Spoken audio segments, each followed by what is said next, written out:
रघुवीर, आपने ये कैसे जान लिया कि वे अगस्त्य ऋषि हैं? सीते, हर प्राणी की आध्यात्मिक उन्नति और शक्ति के अनुसार ही उसके शरीर के चारों ओर एक तेज पुंज, एक प्रकाश का क्षेत्र होता है। शक्ति जितनी अधिक होगी, प्रकाश का क्षेत्र उतना ही बड़ा होगा। महर्षि अगस्त्य अपने पराक्रम और अपनी शक्ति में अपने गुरु और भगवान शिव के समान हैं। मैंने उनके तेज पुंज को ही देखकर उन्हें पहचान लिया था, परंतु मैं चुप रहा। क्यों? क्योंकि मैं देखना चाहता था कि वो इस रूप में कौन सी लीला करने आए हैं।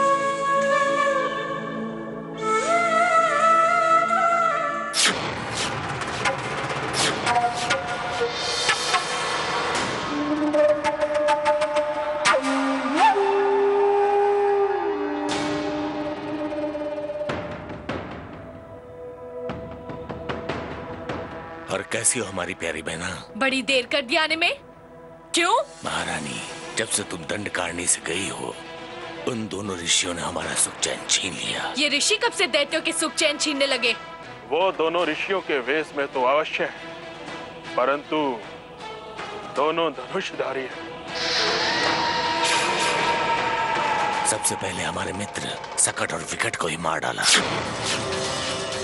तत्पश्चात उन्होंने विराट के दोनों हाथ काटकर उसका वध कर दिया। और जब हमारे साथियों ने चुनौती स्वीकार करके ऋषि मुनियों का यज्ञ हवन ध्वस्त करना चाहा, तो वो भी उन दोनों के हाथों मारे गए। कौन है वो दोनों? उनका नाम राम और लक्ष्मण है।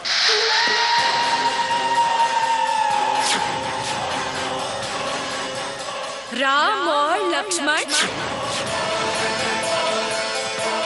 महारानी सूर्पनखा, तुम दोनों से शीघ्र ही मिलेगी।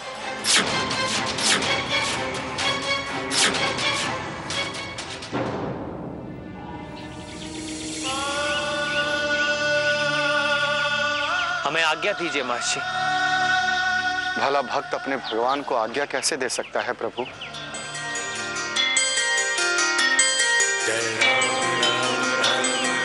मैं आपको रोकूंगा नहीं।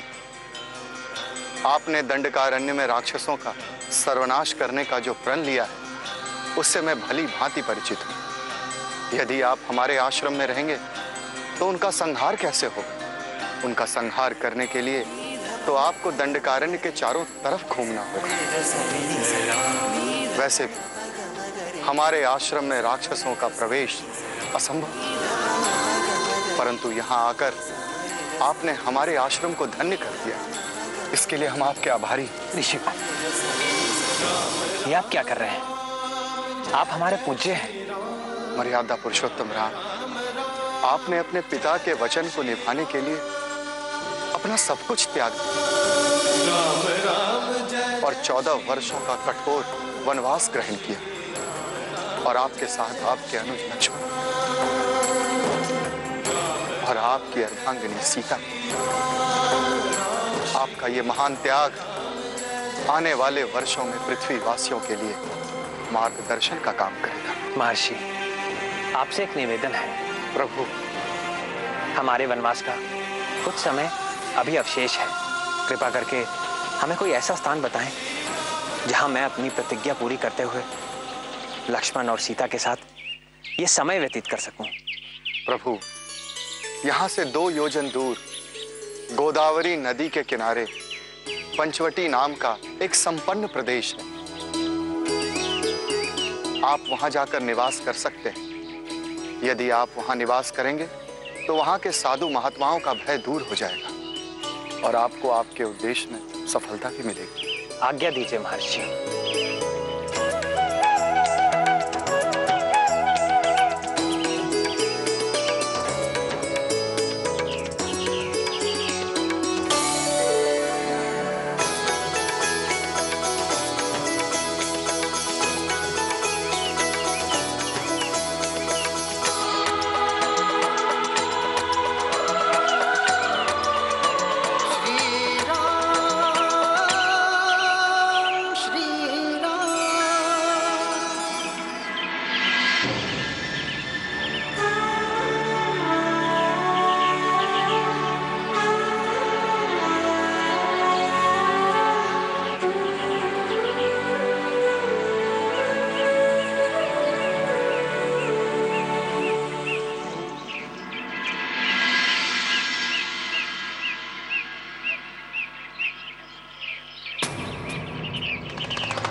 कब से आपकी प्रतीक्षा कर रहा हूँ राम।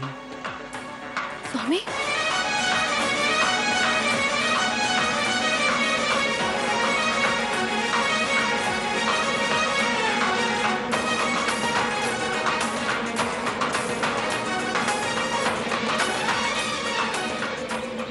मायावी राक्षस, हम रघुवंशी तुम जैसे राक्षसों से नहीं डरते। मेरे राम भैया ने इस अरण्य में तुम जैसे कई राक्षसों का अंत किया है। मैं राक्षस नहीं हूँ और ना ही मायावी हूँ। लक्ष्मण,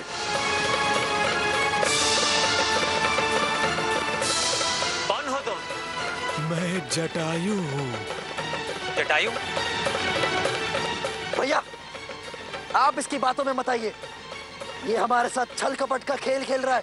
राम, आपका ये अनुज लक्ष्मण बहुत ही उत्साही है।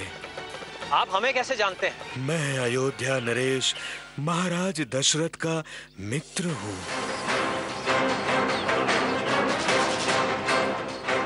आप हमारे पिताश्री के मित्र हैं? हाँ, मैं महाराज दशरथ का मित्र हूँ और उसके नाते आप सबों की रक्षा का उत्तरदायित्व मेरे ऊपर है। इसीलिए मैं यहाँ पर उपस्थित हुआ हूँ।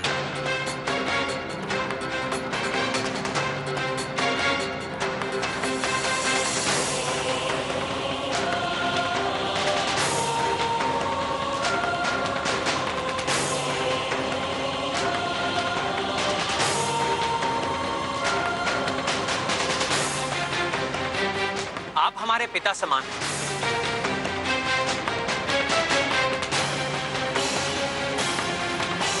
प्रणाम तात जटायु। आप कदाचित इस बात से अनभिज्ञ हैं कि हमारे पिताश्री का स्वर्गवास हो गया है। परंतु आज आपके दर्शन कर हमें ऐसा प्रतीत हो रहा है कि हमारे पिताश्री का आशीर्वाद आज भी हमारे साथ है। राम, लक्ष्मण, सीता, अब आप सब इस पंचवटी में निवास कर सकते हैं। यहाँ पर चिंता की कोई बात नहीं है। आप भी हमारे साथ चलिए। भैया, क्यों नहीं, आपका आभार मानूंगा कि आपने मुझे सेवा का अवसर दिया है। आप सब हमारे पीछे पीछे आए। मैं आप सबों को पंचवटी प्रदेश की ओर ले चलता हूँ, जहाँ पर आप निसंकोच निवास कर सकते हैं।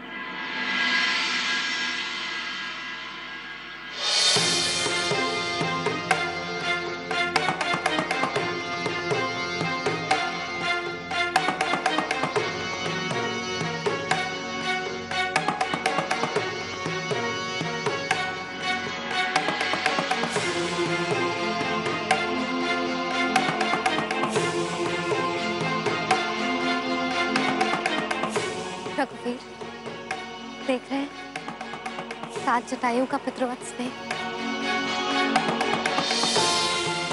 कैसे धूप से हमारी रक्षा कर रहे हैं।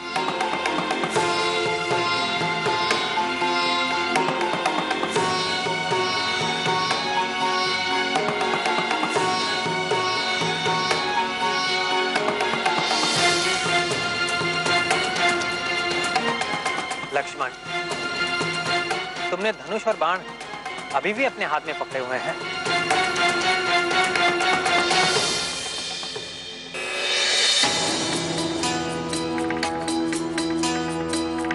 क्या तुम्हें तात जटायु पर अभी भी कोई संदेह है? भैया, इतने भोले मत बनिए। आप इस पर इतना विश्वास कैसे कर सकते हैं? लक्ष्मण, वो हमारे पिताश्री के मित्र हैं। उसने कहा और आपने मान लिया। भैया, हम इससे पहली बार मिल रहे हैं। हम इतना भी नहीं जानते कि इसका सत्य रूप है अथवा नहीं। लक्ष्मण, वो हमारे पिता समान है। भैया, हम राक्षसों से घिरे हुए वन प्रदेश में, परंतु सत्य हमारे साथ है। लक्ष्मण,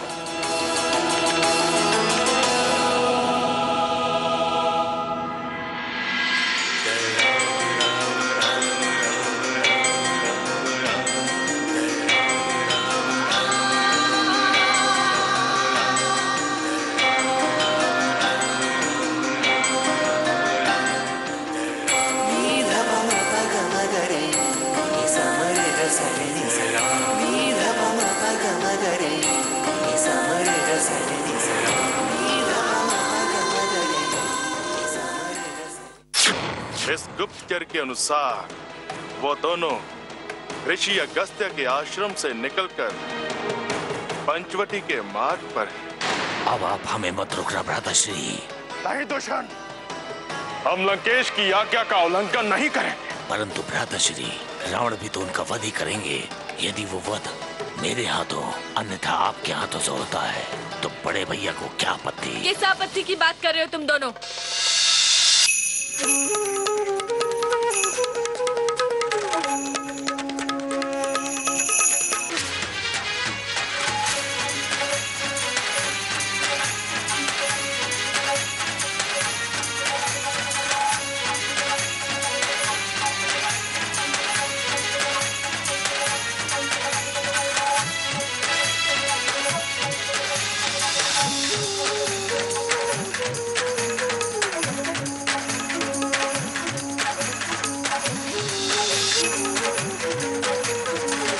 महारानी शूर्पणखा, आप, मैं उन दोनों का वध करके उन दोनों ऋषियों का रक्त पीना चाहता हूँ। नहीं,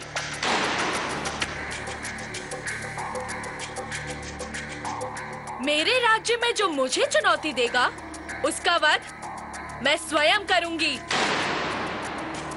लंकेश को जब पता चलेगा कि उनकी बहन शूर्पणखा ने उन ऋषियों का वध किया है तो वो अति प्रसन्न होंगे। पहुंचने दो उन्हें पंचवटी। उनका स्वागत मैं स्वयं करूंगी।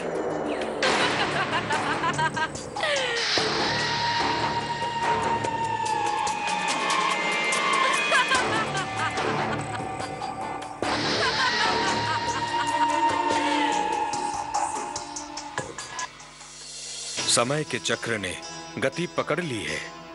सूर्यदेव, आज शूर्पणखा की भेंट प्रभु श्री राम से हो जाएगी, अर्थात देवेंद्र, अब राम अवतार के विरोध की नींव रख दी जाएगी। मैं उस विरोध को देखने के लिए बहुत अधीर हूँ।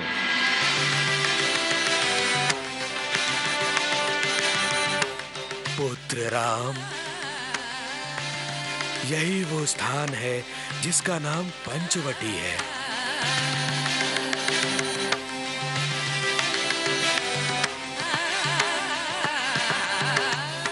रघुवीर,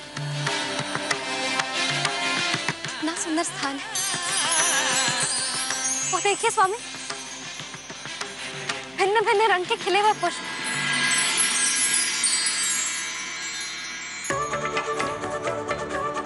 स्वामी, वो देखिए, ये पांच वट वृक्ष। हाँ सीता, इसी कारण ये स्थान पंचवटी कहलाता है।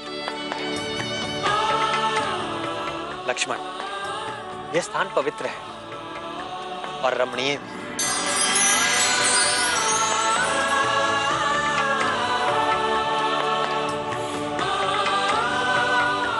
स्वामी,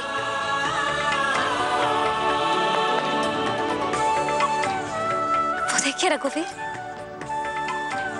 यहाँ से गोदावरी नदी भी दिखाई दे रही है। तो निवास के लिए स्थान उचित है। हमारे आश्रम के विशेषज्ञ यहीं एक सुंदर सा आश्रम बनाते हैं। हम ताज जटायु के साथ यहीं रहेंगे।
जाने कैसे ऋषि है वो लोग। अवश्य ही मायावी होंगे, जो मेरे राज्य में मेरे ही लोगों को ललकारने का साहस रखते हैं। किसमें इतना साहस है जो आपको ललकारने की भूल कर रहा है महारानी? महारानी, वे दोनों ऋषि पंचवटी पहुंच गए हैं।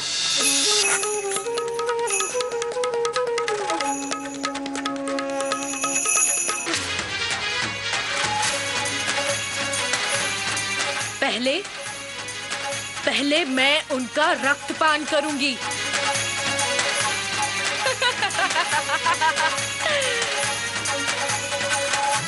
और फिर उनके शीश काटूंगी।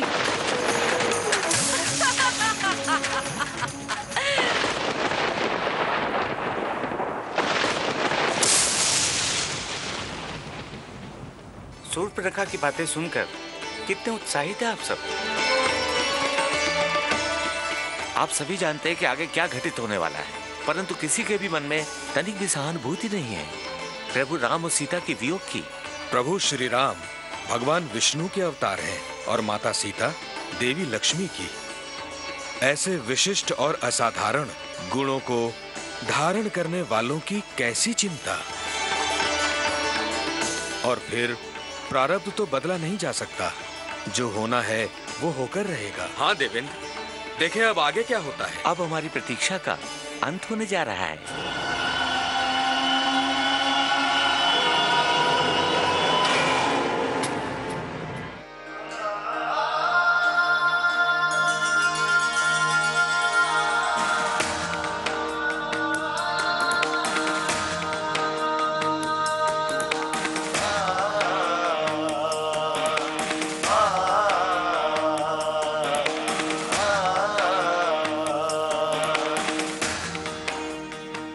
रघुवीर, कितनी सुंदर पर्णकुटी बनाई भैया लक्ष्मण ने, है ना?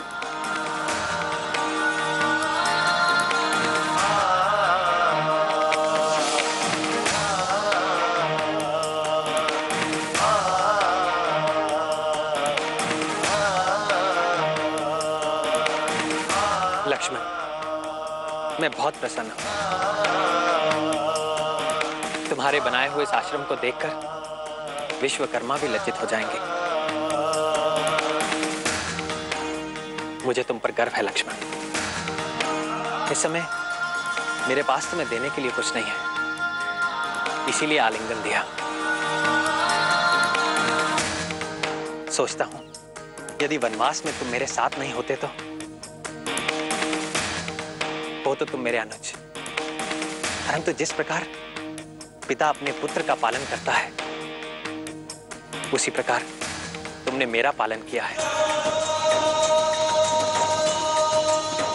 लक्ष्मण, मैं मन से तुम्हारे लिए कृतज्ञ हूं।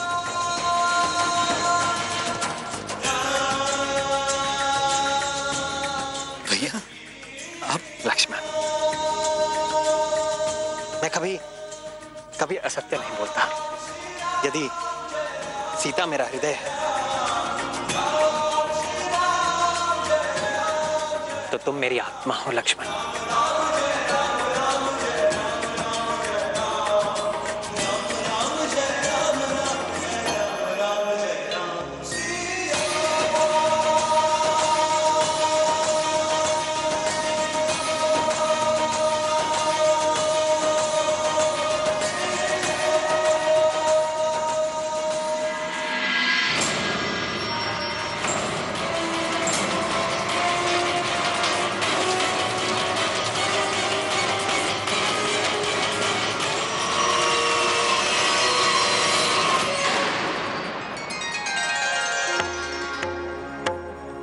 हे राम, आपके लिए फल लाया हूं।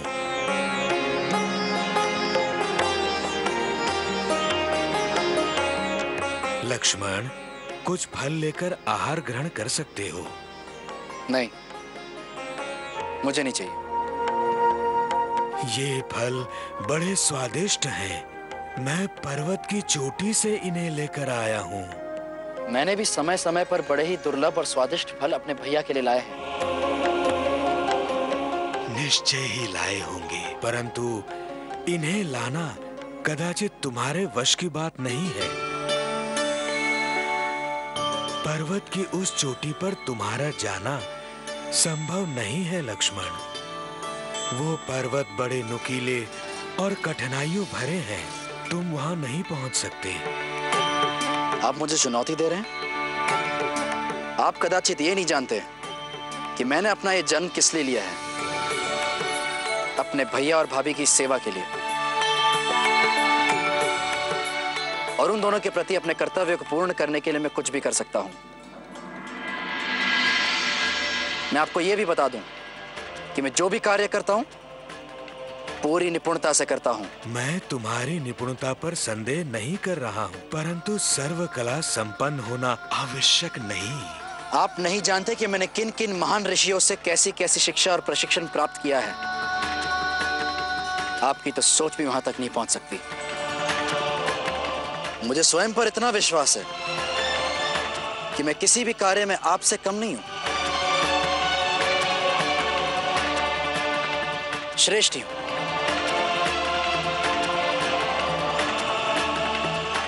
क्या हुआ? मैं सत्य कह रहा हूं ना? तुम निश्चय ही मुझसे श्रेष्ठ हो लक्ष्मण, परंतु आशा करता हूं कि तुम्हारा ये अहंकार जीवन में तुम्हें अथवा तुम्हारे प्रियजनों को कोई अहित ना पहुंचाए।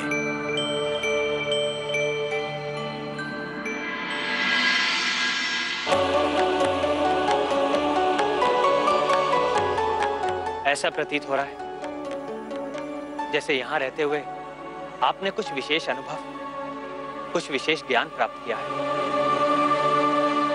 यदि आप अपना वो अनुभव, वो विशेष ज्ञान हमसे बांट लें तो संभव है हम भी जीवन में कोई सत्कर्म करके किसी पीड़ित को पीड़ा रहित कर दें,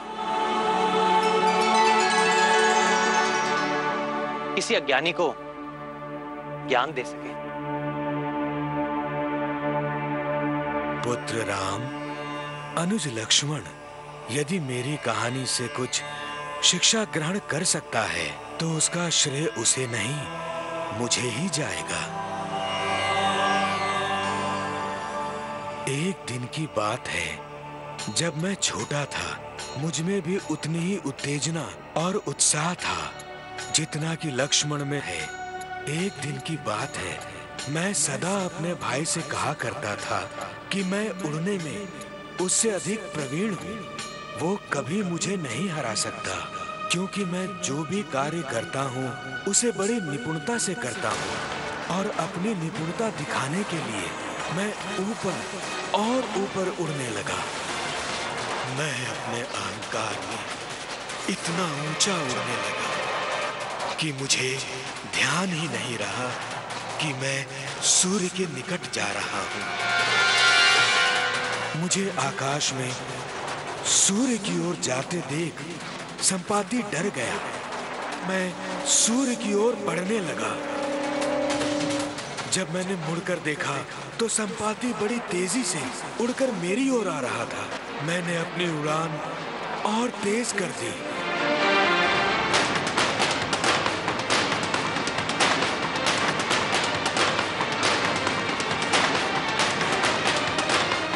मैं पूरी तरह जल जाता यदि मेरा भाई संपाति अपने पंखों को मेरे और सूर्य की किरणों के बीच न लाते।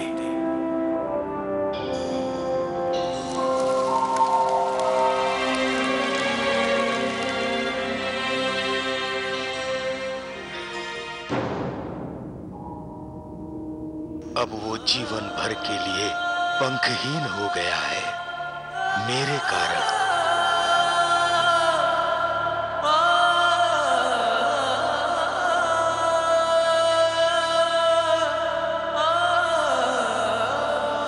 हे महात्मा, मैं क्षमा चाहता हूं। मुझ में कितना अहंकार हो गया था। ये अनुभव करा के आपने मेरी आंखें खोल दी। क्षमा कर दीजिए मुझे।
क्या चाहती हो? निश्चित रूप से तुम वो दोनों नहीं। तुम राम और लक्ष्मण हो ही नहीं सकते, क्योंकि धनुष बाण धारण करने वाले ऋषियों की आंखें इस तरह भयभीत हो ही नहीं सकती जैसे तुम्हारी आंखें हैं।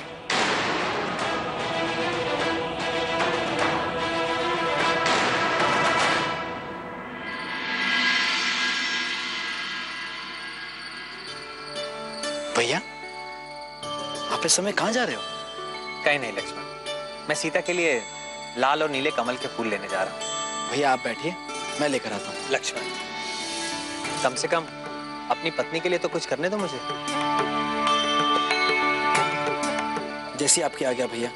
तुम अपनी भाभी का ध्यान रखो, मैं शीघ्र ही वापस लौटता हूँ।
बुरा न माने देवी तो मुझे मार्ग देंगी? बुरा ना माने तो हे मनोहर पुरुष, आप अपना परिचय देंगे?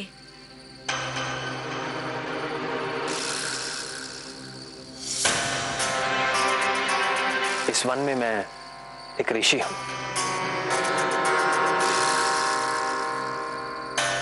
इतना आकर्षक और तेजस्वी ऋषि मैंने अब तक के जीवन में कभी नहीं देखा। इस वन में आप क्या कर रही हैं? तुम्हें ही ढूंढ रही थी। आपका परिचय? तुम पृथ्वी के परम तेजस्वी पुरुष हो, तो मैं त्रिलोक सुंदरी नारी,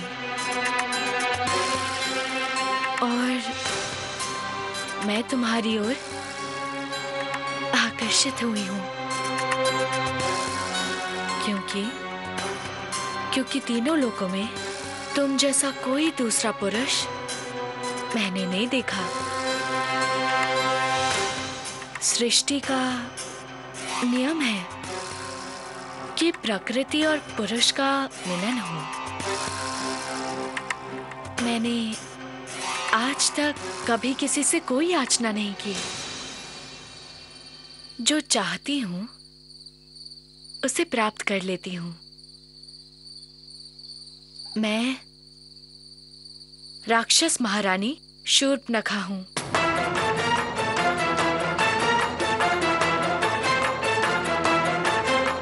महारानी शूर्पणखा? हाँ।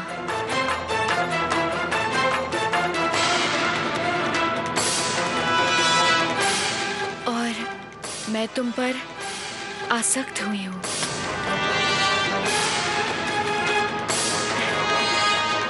मुझे स्वीकार करो। क्षमा करें महारानी शूर्पणखा, मैं आपका ये प्रस्ताव स्वीकार नहीं कर सकता। क्यों? क्योंकि मैं विवाहित हूं। कृपा करके आप मुझे जाने दीजिए।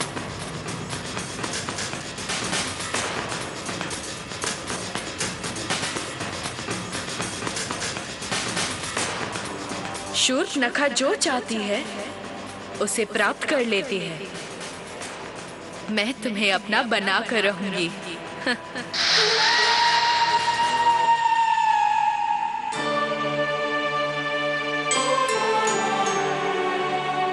लक्ष्मण, भैया सीता कहाँ है?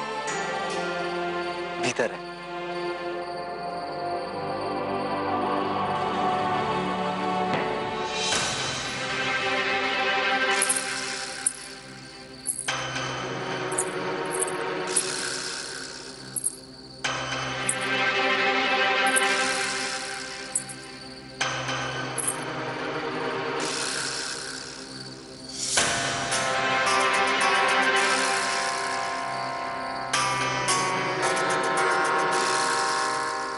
ये ऋषि जो अंदर गए हैं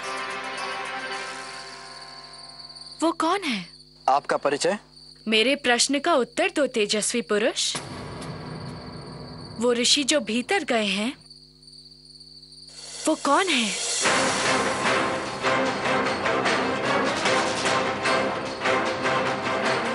आप? आइए आइए महारानी शूर्पणखा, आपका इस दशरथ पुत्र राम की कुटिया में स्वागत है।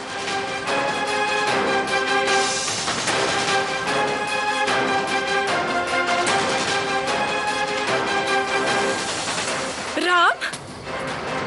हाँ, मैं राम हूं और ये मेरा अनुज लक्ष्मण है।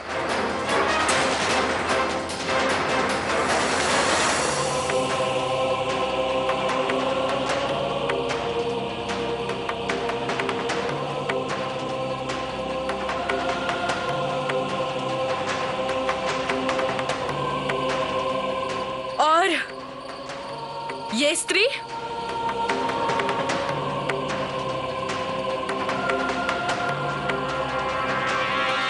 ये मेरी धर्म पत्नी है।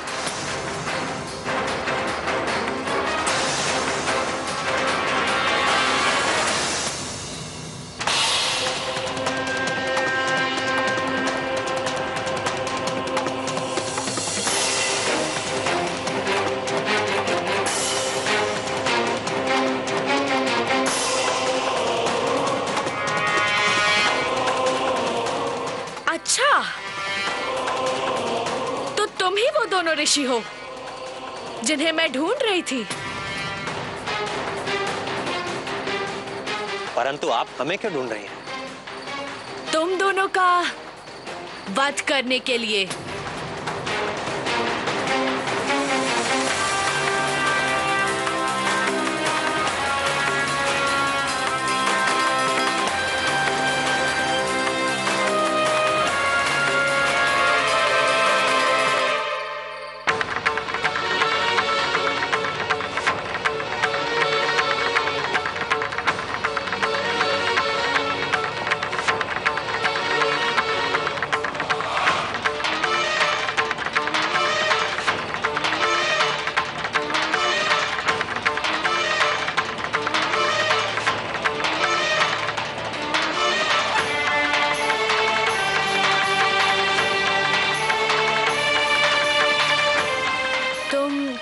ना करो। अब मैंने अपना मन बदल लिया है।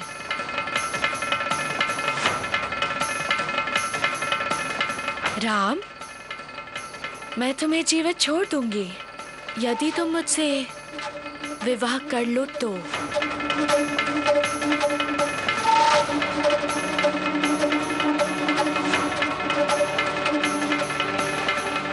राम, अब मैं तुम्हारे बिना जीवित नहीं रह पाऊंगी। ये संभव नहीं है महारानी। मैंने प्रण किया है कि मैं जीवन में कभी दूसरा विवाह नहीं करूंगा।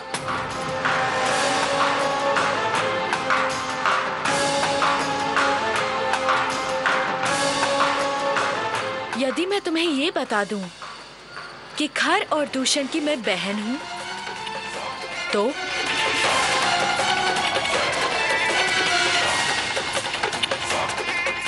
मैं भली भांति जानती हूं कि वो दोनों तुम्हारे शत्रु हैं। अगर तुमने मुझसे विवाह कर लिया तो वो शत्रुता छोड़ तुम्हारे रक्षक बन जाएंगे।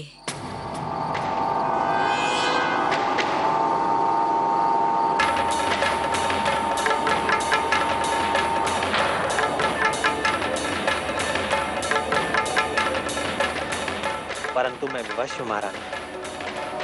मैंने एक पत्नी व्रत धारण किया हुआ है,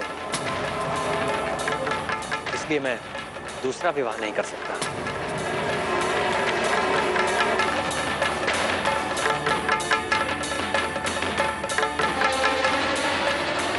हाँ, मेरा अनुज लक्ष्मण है, बल और पराक्रम से संपन्न है। देखने में कितना सुंदर है। तुम्हारे इस सुंदर रूप का योग्य पति वो अवश्य बन सकता है।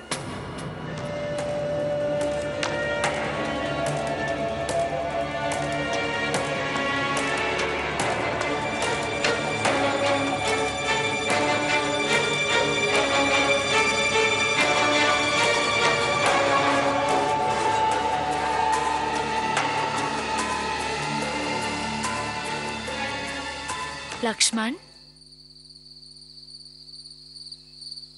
तुम भी मेरे योग्य हो। मैं तुम्हारी परम सुंदरी बन सकती हूँ।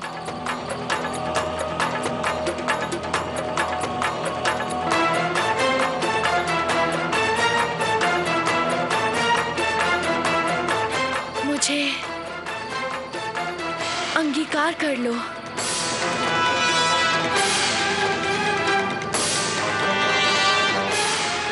तुम महारानी हो ना? हाँ, ये पूरा प्रदेश मेरा है। विवाह उपरांत तुम इस प्रदेश के महाराजा बन जाओगे। मुझे महाराजा बनने का कोई लोभ नहीं है। मैं अपने भैया का सेवक हूं और आजीवन रहूंगा।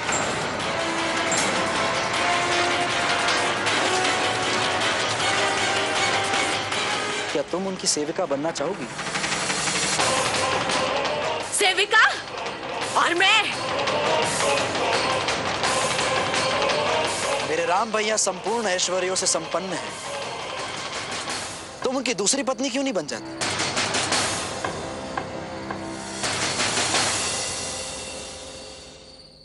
तुम्हारा मनोरथ सिद्ध हो जाएगा और तुम आजीवन प्रसन्न भी रहोगी। क्यों भैया? अच्छा, तो तुम मुझसे इसलिए विवाह नहीं कर रहे क्योंकि तुम एक पत्नी व्रत हो। हाँ।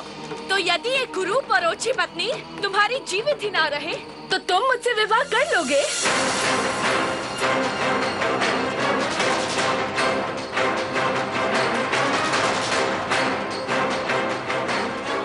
मैं इस मनुष्य को खा जाऊंगी और इसके ना रहने पर मैं तुम्हारे साथ सुखपूर्वक जीवन व्यतीत करूंगी।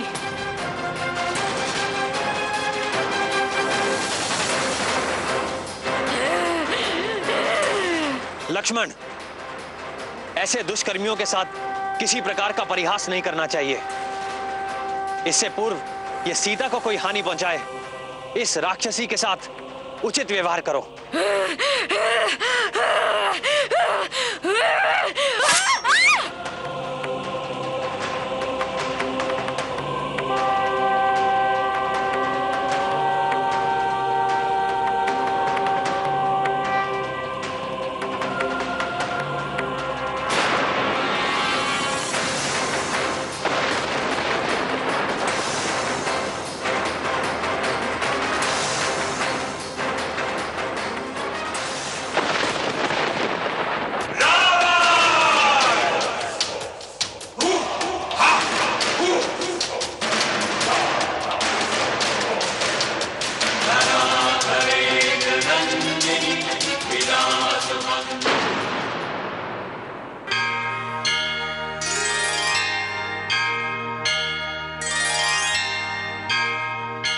रामायण में आज हमने एक बहुत ही महत्वपूर्ण पड़ाव देखा। अनुज लक्ष्मण ने शूर्पणखा के दुर्व्यवहार के कारण उसकी नाक काट दी। धर्म और अधर्म की इस लड़ाई से हमें ये सीख मिलती है कि हमें कभी किसी और की इच्छा के विरुद्ध जाकर अपना कोई भी कार्य या अपना कोई भी उद्देश्य पूर्ण नहीं करना चाहिए। शूर्पणखा ने एक स्त्री होने के बाद भी सीता जैसी देवी का अपमान किया और बलपूर्वक लक्ष्मण से विवाह की इच्छा जताई। यदि हम अपनी इच्छाओं और इंद्रियों को अपने वश में रखें तो हमें कभी भी कोई भी पराजित नहीं कर सकता। रामायण के अगले एपिसोड में आप देखेंगे कि प्रभु श्री राम करेंगे 14 सहस्त्र असुरी सेना का सामना। जय श्री राम।